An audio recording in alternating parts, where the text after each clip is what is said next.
Hello everyone, कैसे हैं आप सभी। आशा करता हूँ सभी स्वस्थ होंगे। दोस्तों इस वीडियो में हम करने वाले हैं स्टैटिक्स के सारे फार्मूलाज और उस पे बेस्ड क्वेश्चन करने वाले हैं दोस्तों। तो इस वीडियो को पूरा जरूर देखिएगा। आपके आरआरबी ग्रुप डी के एग्जाम में जो है कि दोस्तों इस क्वेश्चन से 2 से 3 क्वेश्चन जो है पूछे जा रहे हैं।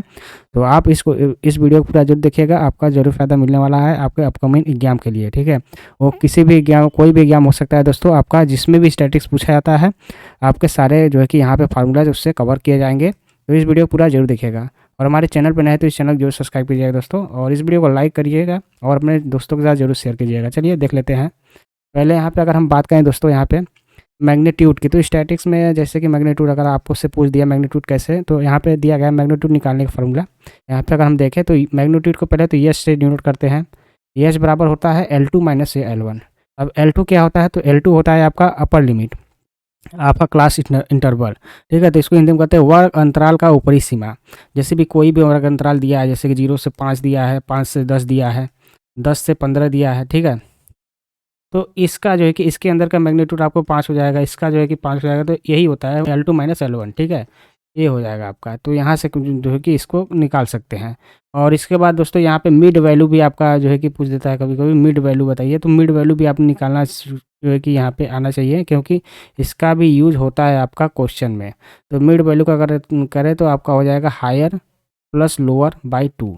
तो higher limit plus lower limit by 2, तो ये हो जाएगा L2 प्लस L1 बाई 2। ठीक है, तो इस प्रकार से आप मिड वैल्यू यहाँ पे निकाल सकते हैं।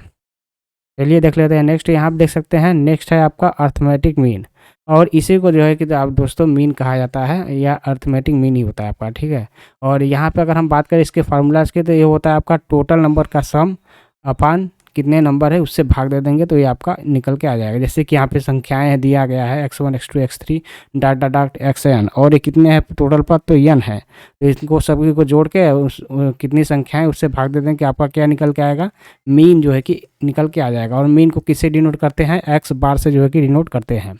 अब मीन के अंदर कुछ जो है कि प्रॉपर्टी इनकी होती है, तो उसको भी हम देख लेते हैं यहाँ पे। तो पहला प्रॉपर्टी है दोस्तों कि अगर किसी भी मीन को, अगर किसी भी संख्याएं का जो मीन है वो x बार है, मान लीजिए कि किसी कोई संख्या है उसका मीन कितना है, x बार दिया है, x1 मान लीजिए x1 x2 x3 जो है कि x डाटा xn, इसके मीन कितना है, x बार है।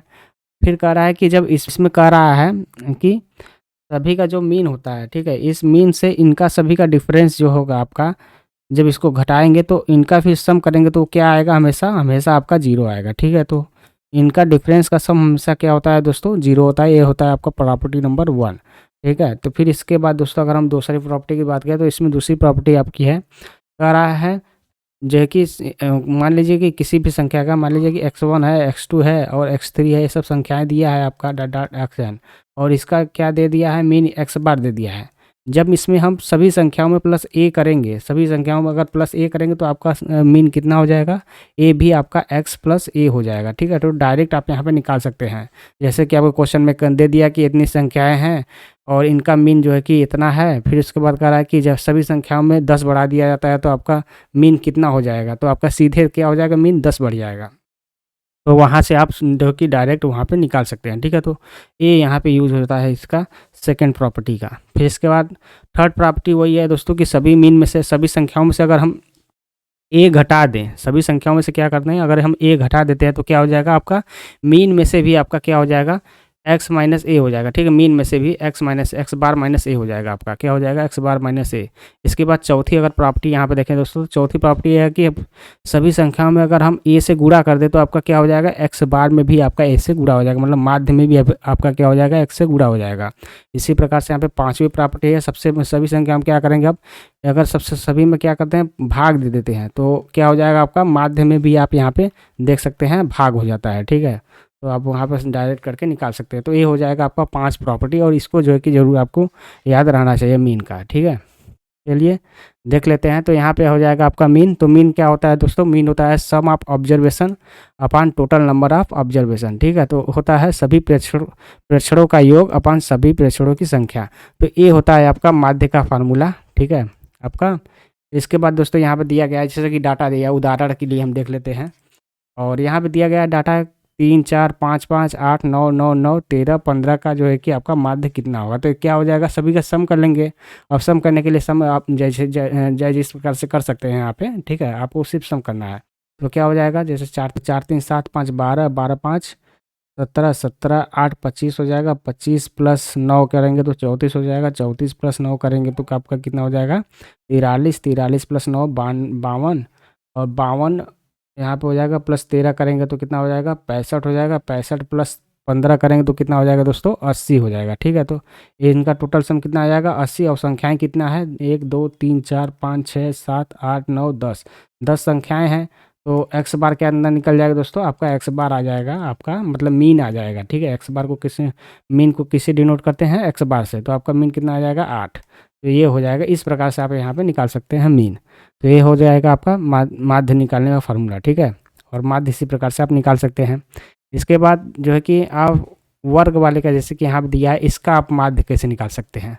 तो इसके लिए दोस्तों आपको क्या होना चाहिए, इसका फार्मूला होता है सिग्मा एफ एक्स अपान सिग्मा एफ। ठीक है, आप ये कैसे निकालते हैं, सिग्मा एफ एक्स कैसे निकालते हैं और सिग्मा एफ कैसे निकालते हैं, चलिए इसको देख लें। पर क्या निकालना पड़ेगा, यहाँ पे एक और कॉलम यहाँ पे बना लेंगे नीचे पे। ठीक है, तो और क्या हो जाएगा, ये हो जाएगा आपका डब्ल्यू एक्स, यहाँ पर निकाल लेंगे, इसका गुणा कर देंगे तो ये कितना हो जाएगा 160 हो जाएगा, यहाँ पे 160 हो जाएगा। फिर ये पे 3 बार गुणा करेंगे इसका, इसमें 75 में तो कितना आ जाएगा 5 3 15 7 3 21 2 22, 225 हो जाएगा। फिर 7 चौक 28, 280 हो जाएगा। ये 50 25 हो जाएगा, 5 6 31 2 32, ये हो जाएगा 325। फिर 6 6 36 360 ये हो जाएगा। फिर इसके बाद 7 5 35 और 7 5 35 3 38 हो जाएगा। ठीक है, तो इस प्रकार से आपका यहाँ पे डब्ल्यू एक्स निकल जाएगा। तो सिग्मा डब्ल्यू एक्स यहाँ पे निकाल देंगे तो कितना हो जाएगा, ये इसका जो है कि आप यहाँ पे देख सकते हैं 5 दूनी 10 5 3 15, 5 हासिल 1 हो जाएगा यहाँ पे, और यहाँ पे 6 2 8, 8 2 10 से 16, 16 2 18, 18 6 24, 24 30 2 32, 33 की 3 हो जाएगा, यहाँ पे 3 आ जाएगा। फिर इसके बाद 3 3 6 3 3 के 9, 9 2 11 2 13 1 14, 14 3 17, तो हो जाएगा 1735। और यहाँ पे क्या निकाल लेंगे, सिग्मा डब्लू निकाल लेंगे। ठीक है, सिग्मा डब्लू, और सिग्मा डब्लू के लिए इसको जोड़ देंगे पूरा, तो कितना आ जाएगा 3 2 5 4 9, 9 5 14 26 7 27, तो कितना आ जाएगा, ये हो जाएगा आपका 27। ठीक है, तो आप कैसे माध्य निकालेंगे, एक्स बार निकल जाएगा आपका सिग्मा डब्लू एक्स अपान सिग्मा डब्लू। ठीक है, तो इस प्रकार से आपका निकल जाएगा। अगर ये दिया है आपका तो इस प्रकार से आपको निकालना पड़ेगा। फिर इसके बाद क्या हो जाएगा, यहाँ पर रख देंगे 1735 बटे 27 हो जाएगा। ठीक है, अब तो यहाँ पे सॉल्व कर लेंगे और यहाँ पे कैलकुलेशन कर लेंगे तो आ जाएगा 64.25। ठीक है, लगभग में यही आ जाएगा आपका आंसर। यहाँ पे कैलकुलेशन करके देख लेंगे, बस आपको कैलकुलेशन करना है। ठीक है, तो इस प्रकार से इसका निकाल सकते हैं। चलिए नेक्स्ट देख लेते हैं। नेक्स्ट है आपका माध्यिका। तो माध्यिका किस प्रकार से निकलता है आपका, तो माध्यिका यहाँ पे निकालने के लिए पहला तो मेथड होता है, अगर संख्याएं सम है, अगर संख्या सम है तो क्या होगा आपका n/2वां पद प्लस n/2 प्लस 1वां पद बाटे 2, ये हो जाएगा आपका पहले मेथड। फिर इसके बाद अगर विषम है संख्या, तो विषम संख्या के लिए क्या हो जाएगा, सभी संख्याओं का वहाँ पे देख लेंगे, n निकाल लेंगे, n+1/2वां पद, वो हो जाएगा आपका। ठीक है, इसके बाद जैसे कि एग्जाम्पल यहाँ पर दिया गया है, यहाँ पे अगर हम देखें तो क्या हो जाएगा 1 2 3 4 5 6 7 8 9 10, 10 संख्याएँ हैं, मतलब सम संख्या है यहाँ पे।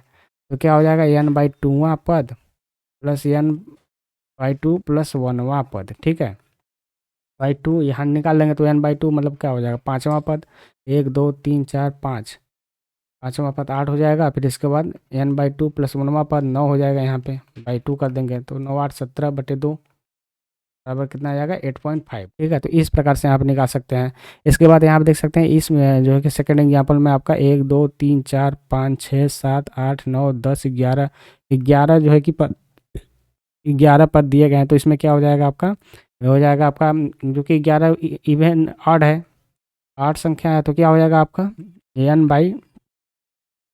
n+1/2वां पद। ठीक है, ये निकाल देंगे आपका मीडियम, तो क्या हो जाएगा आपका यहाँ पे, ये हो जाएगा आपका 10 11 प्लस 1 12 बटे 2 बराबर 6वां पद। 6वां पद यहाँ पे कितना है 6वां पद, 1 2 3 4 5 6, 6वां पद कितना हो जाता है 9, और यही आपका हो जाएगा। ठीक है, तो इस प्रकार से यहाँ पे निकाल सकते हैं। चलिए नेक्स्ट देख लेते हैं। तो नेक्स्ट है आपका सामूहिक डेटा के लिए माध्यिका सूत्र। अब जो है कि ग्रुप डेटा दिया है आपका, तो उसमें किस प्रकार से निकाल सकते हैं, तो यहाँ पे देखेंगे तो यहाँ पे हो जाता है li प्लस n/2 माइनस सी अपान एफ इंटू आई। अब यहाँ पे क्या होता है li क्या होता है, तो li होता है वर्ग माध्यिका की निचली सीमा। ठीक है, जो माध्यिका जिस श्रेणी में बिलोंग कर रही है उसकी निचली सीमा हो जाएगी। ठीक है, और आई क्या हो जाता है, आई हो जाता है वर्ग की चौड़ाई, जो ए चौड़ाई है यहाँ पे दिया गया है, जैसे कि 70 माइनस 70, 80 में से 70 घटाएंगे तो इसकी चौड़ाई कितनी हो जाएगी 10, यहाँ पे 10, तो वही होती है चौड़ाई आपकी। ठीक है, और ये क्या है, यफ क्या है, यहाँ पे यफ हो जाता है आपका वर्ग माध्यिका की आवृत्ति। ठीक है, और यहीं पे सी क्या हो जाता है, सी हो जाता है वर्ग माध्यिका वर्ग से पहले वर्ग की संचयी बारंबारता, जिसको कहते हैं क्युमुलेटिव फ्रीक्वेंसी। तो ओ हो जाता है सी। इसके बाद एन क्या हो जाता है, एन हो जाता है टोटल आवृत्ति, कुल जो है कि आवृत्ति। तो यहाँ पे इस जैसे कि इस डेटा का निकालना है हमको, तो कैसे निकलेगा यहाँ पे देख लेते हैं। तो पहले तो हम इसका जो है कि सी निकाल लेंगे। सी निकालने के लिए यहाँ पे क्या करना पड़ेगा, यहाँ पे तो इसमें जो है कि हो जाएगा 8। फिर इसके बाद इसे जोड़ा जाइए, इस यहाँ पे जोड़ने का 8, 15 8 कितना हो जाएगा, 15 8 हो जाएगा आपका 23। फिर 23 इसमें जो है कि 21 जोड़ेंगे तो कितना हो जाएगा, ये हो जाएगा आपका 44। फिर इसमें आप 13 जोड़ेंगे तो कितना हो जाएगा, 4 3 7, और ये हो जाएगा 5 51। फिर 7 जोड़ेंगे तो कितना हो जाएगा, तो हो जाएगा 64, मतलब कि कितना आ जाएगा 64। तो यहाँ पे अगर हम निकालें दोस्तों तो क्या हो जाएगा आपका, ये पूरा 64 हो गया। अब ये हो जाता है n/2 निकाल देंगे तो कितना हो जाएगा 32। ठीक है, तो यही जो है कि आपका 32 हो गया। अब 32 किस में जो है कि आपका आ रहा है, यहाँ पे देखेंगे दोस्तों तो क्या हो जाएगा आपका यहाँ पे, तो 32 कुछ इस प्रकार से आपका दिख रहा है यहाँ पे 21 वाला पद, और इसी में होगा आपका। ठीक है, देख सकते हैं। अब इसके पहले के जो आपके यहाँ पे है आपकी ए संचयी बारंबारता क्या हो जाएगी 23, तो ए हो जाएगा 23, ए क्या हो जाएगा सी हो जाएगा। ठीक है, और n/2 का मान कितना है 32 यहाँ पे आ चुका है। इसके बाद हम यहाँ पे निकाल लेंगे यल, तो यल इसकी सीमा हो जाएगी ये, तो इसकी सीमा हो जाएगी कितना हो जाएगा, ये लोअर सीमा तो 90, तो यल आई की मान जो हो जाएगी 90 हो जाएगी, और आई बराबर कितना हो जाएगा 10, क्योंकि इनके बीच की जो है कि आपका गैप कितना है 10 का।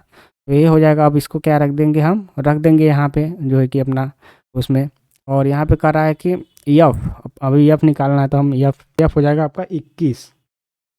ठीक है, इसकी फ्रिक्वेंसी तो कितनी हो जाएगी 21।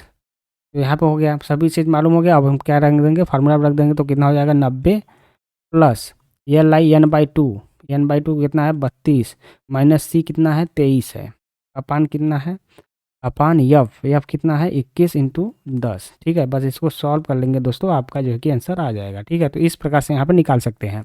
बस आपको फार्मूला जो है कि यहाँ पे याद रहना चाहिए दोस्तों। फार्मूला अगर याद है तो आप जो है कि आसानी से कर सकते हैं। चलिए नेक्स्ट देख लेते हैं। तो नेक्स्ट है आपका, यहाँ पे देख सकते हैं दोस्तों बहुलक। अब बहुलक क्या होता है दोस्तों, तो बहुलक सूची में सबसे अधिक बार आने वाला मान होता है। ठीक है, तो वही होता है जैसे कि यहाँ पे दिया गया है एग्जाम्पल। अब इसमें देखेंगे सबसे अधिक बार कौन सा अंक आया, तो यहाँ पे देख सकते हैं 9 जो है कि 3 बार आया है, और तो इसका जो है कि बहुलक आपका क्या हो जाएगा 9 हो जाएगा। ठीक है, तो मोड आपका क्या हो जाएगा 9 हो जाएगा। इस प्रकार से यहाँ पे निकाल सकते हैं। चलिए नेक्स्ट देख लेते हैं।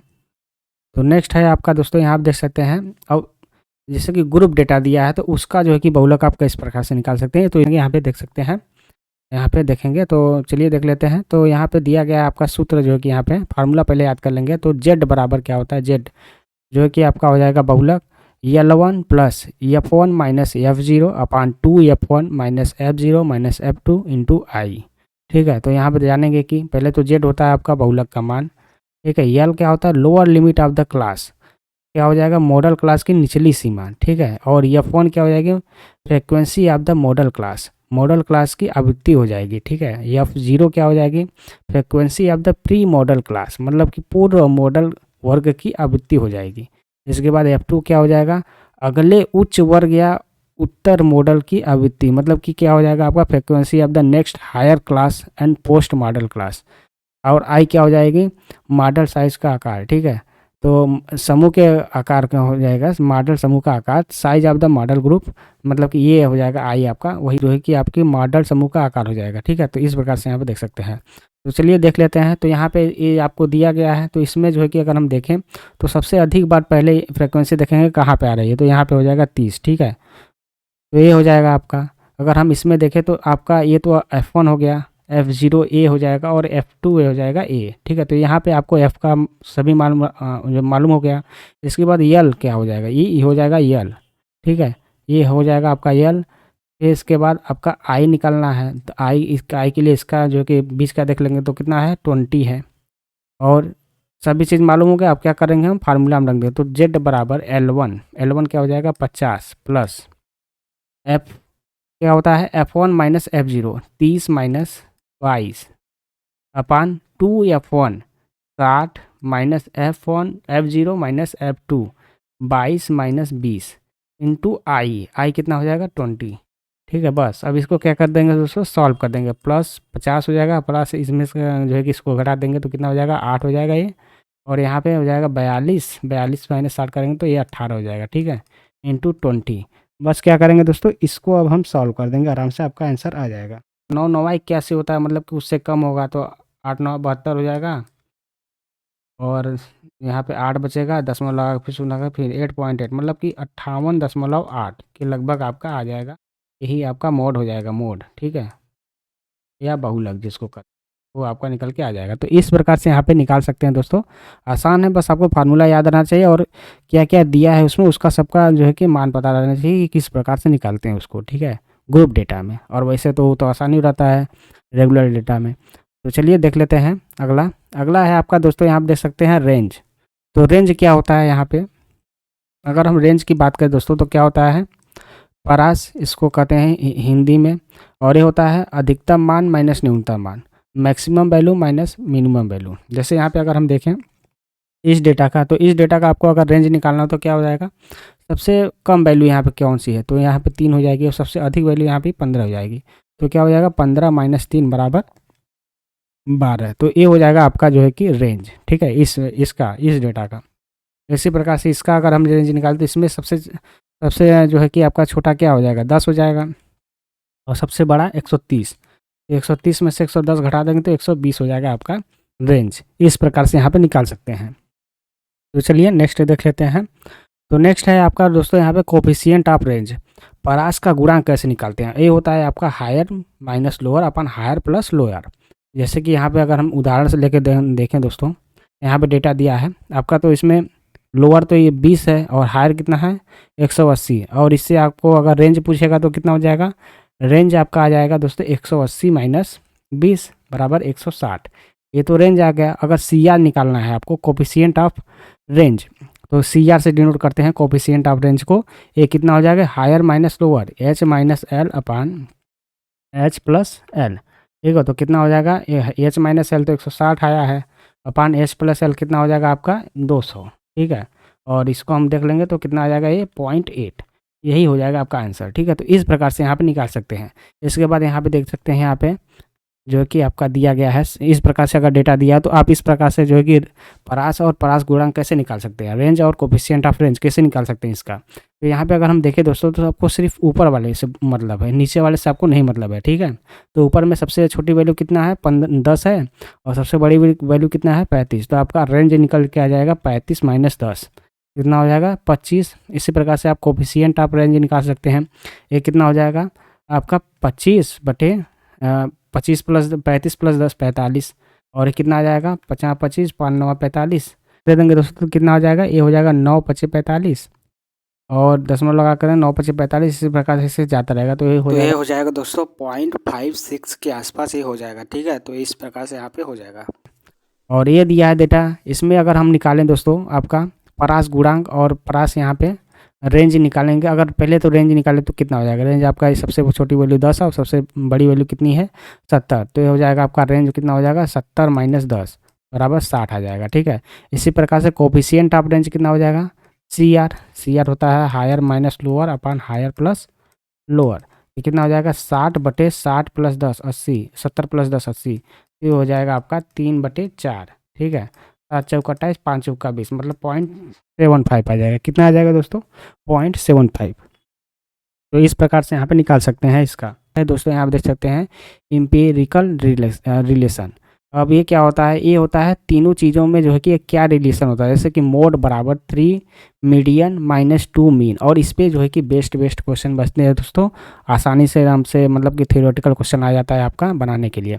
जैसे कि यहाँ पर दिया गया है क्वेश्चन कि यदि बहुलक और माध्यिका के बीच का अंतर 2 है, तो यहाँ पे दिया गया है कि इस सूत्र का जो है कि प्रयोग करते हुए आपको माध्यिका और माध्य के बीच का अंतर बताना है। तो यहाँ पे क्या हो जाएगा दोस्तों, यहाँ पे दिया है आपको मोड माइनस मीडियन। ठीक है, मीडियन कितना दिया है, ए दिया है आपका 2, और आपसे पूछ रहा है मीडियन, ठीक है, माइनस मीन की वैल्यू आपसे पूछ रहा है। तो यहाँ पे क्या हो जाएगा, यहाँ पे अगर हम देखें दोस्तों, तो यहाँ से अगर हम यहाँ से निकाल लें, जैसे कि हमको मोड का वैल्यू यहाँ से निकालना है, क्योंकि मोड को हमें गायब करना है, तो मोड का वैल्यू निकालेंगे तो कितना हो जाएगा, मोड बराबर ये उधर चला जाएगा और हो जाएगा 2 प्लस मीडियन, ठीक है, ये हो जाएगा। और इसको जो है कि इंपीरियल फार्मूला में रख देंगे मोड की जगह, तो मोड बराबर होता है 3 मीडियन माइनस 2 मीन, यही होता है। अब यहाँ पे रख देंगे हम 2 प्लस मीडियन, ठीक है, 2 प्लस मीडियन बराबर 3 मीडियन, आप यहाँ पे हो जाएगा 3 मीडियन माइनस 2 मीन, यही हो जाएगा आपका। अब यहाँ पे ए जाके इधर से घट जाएगा, तो ये हो जाएगा 2 बराबर, और यहाँ से 2 कॉमन ले लेंगे, क्योंकि यहाँ से घट जाएगा तो 2 बचेगा, वो कॉमन हो जाएगा, यहाँ पे ये हो जाएगा मीडियन माइनस मीन, ठीक है। तो यहाँ पे इस प्रकार से हो जाएगा, यहाँ पे इससे कैंसिल हो जाएगा, तो आपका क्या बच जाएगा, यहाँ पे बच जाएगा मीडियन, यहाँ पे मीडियन, ठीक है, मीडियन माइनस मीन, मीन बराबर कितना हो जाएगा 1। तो यही आपसे पूछ रहा था कि इसमें रिलेशन क्या होगा, तो इस प्रकार से यहाँ पे निकाल सकते हैं, ठीक है। तो ये रहा दोस्तों, और ये इस फार्मूला के कम से कम बहुत याद कर लीजिए, डायरेक्ट भी पूछ लेता है, यहाँ पे फार्मूला भी डायरेक्ट पूछ लेता है आपका। चलिए नेक्स्ट देख लेते हैं। अब है नेक्स्ट दोस्तों, यहाँ पे देख सकते हैं मीन डेविएशन। अब ये क्या होता है, मीन डेविएशन होता है दोस्तों, मीन से कितना ये जो है कि आपका औसत, यहाँ पे मीन औसत या फिर औसत विचलन जिसको कहते हैं मीन डेविएशन को, तो यहाँ पे कैसे निकालते हैं आइए देख लेते हैं। अगर हम देखें दोस्तों, पहले इसका क्या निकाल लेंगे हम, इस जो है कि डेटा का यहाँ पे निकाल लेंगे हम जो है कि माध्य। तो माध्य कितना आ जाएगा, माध्य आ जाएगा इसका, पहले भी हम निकाल चुके हैं इसका माध्य, ये जो है कि 80 हो जाता है पूरा जोड़ अपान 10 है सभी संख्याएं, तो जो है कि माध्य कितना आ जाएगा आपका x बार 8 आ जाएगा, ठीक है। और अब औसत माध्य निकालने के लिए क्या करना पड़ेगा, इसका सभी को यहाँ पे घटा करके यहाँ पे पॉजिटिव लिखना पड़ेगा, ठीक है। जैसे कि 8 में से माइनस इसको करेंगे तो कितना आ जाएगा, ये -5 आएगा, लेकिन -5 हमको नहीं लिखना है, हमको क्या लिखना है, पॉजिटिव लिखना है। तो कितना आ जाएगा, ये 5 आ जाएगा। इसी प्रकार से यहाँ पे देखेंगे इसका, तो ये 4 आ जाएगा। इसी प्रकार से फिर यहाँ पे देखेंगे तो 3 आ जाएगा, 3 आ जाएगा, 0 1 1 1, फिर 5 आ जाएगा, फिर इसके बाद कितना आ जाएगा, 7 आ जाएगा, ठीक है। तो इस प्रकार से यहाँ पे आ जाएगा आपका, यहाँ पे आ जाएगा, ठीक है, ये सभी संख्याएं आ जाएंगी। अब इसको क्या कर लेंगे, हम इसको ऐड कर लेंगे, सभी को ऐड करेंगे तो कितना आ जाएगा, ये 5 4 9 9 3 12 12 3 15 16 17 18 18 प्लस 5 23 7 30 हो जाएगा। तो 30 आ जाएगा, 30 बटे, अब टोटल संख्याएं कितनी थी, 10 थी, इससे भाग दे देंगे तो कितना हो जाएगा 3। तो एक कितना नहीं, एक क्या निकल गया आपका, यही निकल गया आपका मीन डेविएशन, ठीक है, यही होता है आपका मीन डेविएशन, ठीक है। तो यही निकल जाएगा आपका 3 आ जाएगा मीन डेविएशन। तो इस प्रकार से यहाँ पे औसत विचलन निकाल सकते हैं दोस्तों, आसान है। और इसी टाइप का आपसे जो है कि ग्रुप डी में पूछ रहा है का क्वेश्चन, इससे आ रहा है और मीन से आ रहा है और मीडियम से भी आ रहा है आपका, ठीक है। चलिए नेक्स्ट देख लेते हैं। नेक्स्ट है दोस्तों यहाँ पे वेरिएंस। अब वेरिएंस क्या होता है दोस्तों, और स्टैंडर्ड डेविएशन, इन दोनों को मिला कर जो कि यहाँ पे क्वेश्चन पूछ देता है। तो पहले यहाँ पे फार्मूला देख लेते हैं आपका वेरिएंस निकालने। तो वेरिएंस आपका किससे डिनोट करते हैं, सिग्मा स्क्वायर से। तो आपका कितना हो जाता है, सिग्मा स्क्वायर बराबर हो जाता है फार्मूला यहाँ पे summation of x minus x bar का होल स्क्वायर अपान n, ठीक है, ये हो जाता है आपका वेरिएंस। वेरिएंस बराबर क्या हो जाएगा, सिग्मा समेशन ऑफ सभी का योग कर देंगे x माइनस एक्स बार का होल स्क्वायर अपान n, ये हो जाता है आपका फार्मूला। इसके बाद स्टैंडर्ड डेविएशन यहाँ आप देख सकते हैं, एक क्या होता है था, ये होता है आपका वेरिएंस का जब अंडर रूट ले लेते हैं तो आपका स्टैंडर्ड डेविएशन निकल जाता है, ठीक है। और एक इसमें और एक पूछ लेता है, क्या पूछ लेता है आपका कोफिशिएंट ऑफ वेरिएंस, ये होता है आपका स्टैंडर्ड डेविएशन अपान मीन इंटू 100।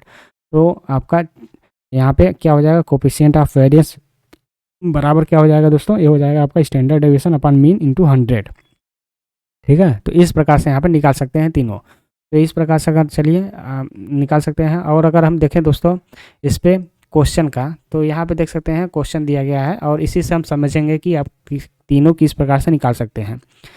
तो पहले आपको निकालने के लिए आपको क्या चाहिए, एक्स बार चाहिए। तो यहाँ पे अगर हम देखें तो ये 3 4 5 5 8 9 9 9 13 और 15, इसका जो है कि पहले माध्यम निकाल चुके हैं। तो एक्स बार यहाँ पे निकल जाएगा, कितना आ जाएगा 8, ठीक है। आप 8 से सभी का क्या करेंगे हम यहाँ पे, जो कि इसका जो है कि इससे क्या करेंगे, डिफरेंस निकालेंगे सबका। तो कितना आ जाएगा, ये ए हो जाएगा यहाँ पे, अगर हम करें तो 5 हो जाएगा। और फिर इसके बाद कितना 4 आ जाएगा, फिर 3 फिर 3 फिर उसके बाद 0 फिर 1 फिर 1 फिर 1 घटाएगा, फिर यहाँ पे 5 हो जाएगा। फिर यहाँ पे घटा देंगे तो कितना हो जाएगा, ये 8 7 15 7 हो जाएगा। ठीक है, तो ये हो जाएगा आपका। इसके बाद इसका एक्स स्क्वायर निकाल देंगे, इसका स्क्वायर कर देंगे तो कितना हो जाएगा, 25 + 16 + 9 + 9 + 0 + 1 + 1 + 1 + 25 + 49। ठीक है, और इनको सभी को जोड़ देंगे। यहाँ पे जोड़ने के बाद दोस्तों कितना आ जाएगा, पूरा जब इसको जोड़ेंगे तो यहाँ पे दोस्तों इसको जोड़ेंगे तो कितना आ जाएगा, ये 136 हो जाएगा। ठीक है, 136 अपान क्या कर देंगे, सभी संख्याओं से भाग दे देंगे तो कितना आ जाएगा, ये 10 संख्याएं हैं, ये आ जाएगा 13.6। और डायरेक्ट आपका यही निकल जाएगा, क्या निकल जाएगा, ये वेरिएंस जो कि निकल जाएगा आपका। ठीक है, तो कितना, यही आपका वेरिएंस आ जाएगा। तो वेरिएंस कितना आ जाएगा, ये सिग्मा स्क्वायर क्या हो जाएगा आपका, वेरिएंस जो है कि निकल के आ जाएगा 13.6। अब इसके बाद स्टैंडर्ड डेविएशन निकालने के लिए क्या करना पड़ेगा, इसका रूट लेना पड़ेगा, तो रूट अंडर 13.6 और ये आपका स्टैंडर्ड डेविएशन आ जाएगा। ठीक है, इसके बाद यहाँ पे एक क्वेश्चन दिया है दोस्तों कि करा है मीन ऑफ द डाटा, कितना दिया है, मीन दिया है यहाँ पे 7.5 and it's coefficient of variant 48 and find the standard deviation. अब कोफिशिएंट ऑफ वेरिएंस कितना होता है, ये होता है आपका स्टैंडर्ड डेविएशन अपॉन मीन। ठीक है, मीन इंटू 100 यही होता है। अब इसको लगा देंगे तो क्या दिया है, ये दिया है 48 CF और स्टैंडर्ड डेविएशन आपसे पूछ रहा है कितना होगा, और मीन दिया है 7.5 इंटू 100। ठीक है, यहाँ पे कर देंगे तो ये हो जाएगा 0.3 बार और ये हो जाएगा 4 बार, 4 से यहाँ पे काट देंगे तो कितना हो जाएगा, 4 दूनी 8 12 3 36, तो कितना आ जाएगा स्टैंडर्ड डेविएशन आपका 3.6 आ जाएगा। ठीक है, तो यही आपका आंसर हो जाएगा। इस प्रकार से यहाँ पे निकाल सकते हैं दोस्तों। तो दोस्तों ये रहा आपका पूरा स्टैटिक्स का फार्मूला भी रिवाइज हो गया और इसके साथ साथ इसमें जो है कि कुछ क्वेश्चन भी आपका प्रैक्टिस हो गया। ठीक है, और अगर आपको और क्वेश्चन चाहिए इसी प्रकार के तो आप जरूर जो है कि कमेंट बॉक्स में लिख सकते हैं दोस्तों। और आपको और किस टॉपिक का जो है कि इसी टाइप से वीडियो चाहिए आप ज़रूर बताइए कमेंट बॉक्स में। तो चलिए दोस्तों, मिलते हैं नेक्स्ट वीडियो में। और हमारे चैनल पर नए तो इस चैनल को जरूर सब्सक्राइब करें, इस वीडियो को लाइक करें और अपने दोस्तों के साथ जरूर शेयर करें दोस्तों। चलिए दोस्तों, मिलते हैं नेक्स्ट वीडियो में, तब तक के लिए धन्यवाद। जय हिंद, जय भारत।